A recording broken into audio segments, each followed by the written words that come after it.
What's good, y'all? It's your boy Santo G, man. Back at it with another chapter.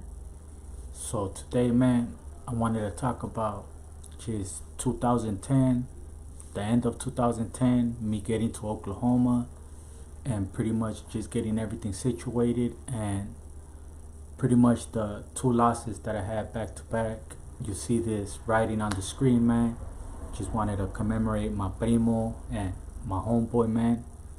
Um, so I got to Oklahoma in 2010 in September, and a couple months later, in November 25th of 2010, I end up getting a letter from my homeboy Seco Agustin from his prima. Pretty much, I get the letter, and we have been writing here and there, so I didn't know what I was opening and what was gonna come and what was gonna unfold from me reading that letter. You know what I mean? Pretty much, I get it. I'm thinking it's just a normal letter, you know? And I open it, and as I'm reading, the first couple of words is, I'm sitting here looking at this paper, trying to figure out what words to put, and the words can't come out, but I'm just writing it. Pretty much told me that he passed away at the liquor store, pretty much on the corner of our house. As I talked on before, when if you guys see my chapter 2, I pretty much went to the cemetery and went to go visit him and commemorate him, you know, because at the time, like I said, he played a big impact in my life before I got busted and in my teens, you know. So she knew that she had to let me know what happened, and pretty much we grew up on Stepney. It's Stepney, it's Centinela, and then Stepney continues. He lived on the other side of Stepney, and I lived on the other side. So on Centinela and Hyde Park, there's a liquor store. I guess he was going to the liquor store with the homie, and he stopped to hit up, and he didn't see the person creeping up behind them, and pretty much they shot my boy like 3-4 times, and he was in a coma for a little bit, and they pulled the plug because he was pretty much already gone, you know. So I learned about that through a letter. This happened, like as I said, November 25th of 2010. So I get this news. I barely had got to Oklahoma. When I was in juvenile hall and when I was in the county, I was getting a visit every weekend. And even when I was in Chino, I was getting a visit at least like every other weekend, you know. So pretty much I'm out in Oklahoma away from the family. I can't use the phone, it's just letters. And I get this letter, you know. And then a few months later, I get a letter from my brother. This was around February, like the end of February. And pretty much the same thing, you know. It starts off the same again, you know. Hey bro, you know, how you doing? Keep your head up, you know. I gotta tell you some bad news, you know. So and so happened, and he told me that my cousin Ismael, my cousin Nene, some people know him as Nene, some people know him as Smoke Dog, some people know him as Ismael, you know. And pretty much told me that he passed away as well. And at the time, you know, I was busted. As I said, you know, we don't have access to phones, nothing like that. It's just letters, you know. We're on lockdown. So pretty much he breaks it down to me in the letter, you know, that pretty much wrong place, wrong time. You know, he was in the wrong neighborhood late at night. Pretty much don't know if he got mistaken for somebody else or what, but long story short is somebody took his life, you know. And to gun violence again, you know, and gang violence, even though he wasn't even from a gang, you know. He was more of a hustler and pretty much taking care of his family. And I had just got a letter from him in December of 2010. December 2010, he wrote me a letter, and he sent me a picture of his newborn daughter. He had just had a daughter, and pretty much sent me a picture of his family, and pretty much wrote to me for Christmas. So this was the last thing I was expecting, for him to pretty much get taken from us, so it was another, loss that I had to deal with.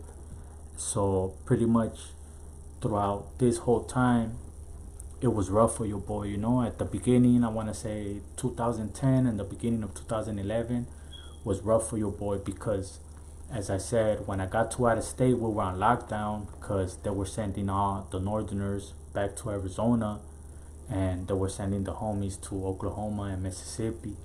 And it's funny because the COs and stuff like that kept painting the narrative like if it was on site with the South and the North, but it couldn't be far from the truth.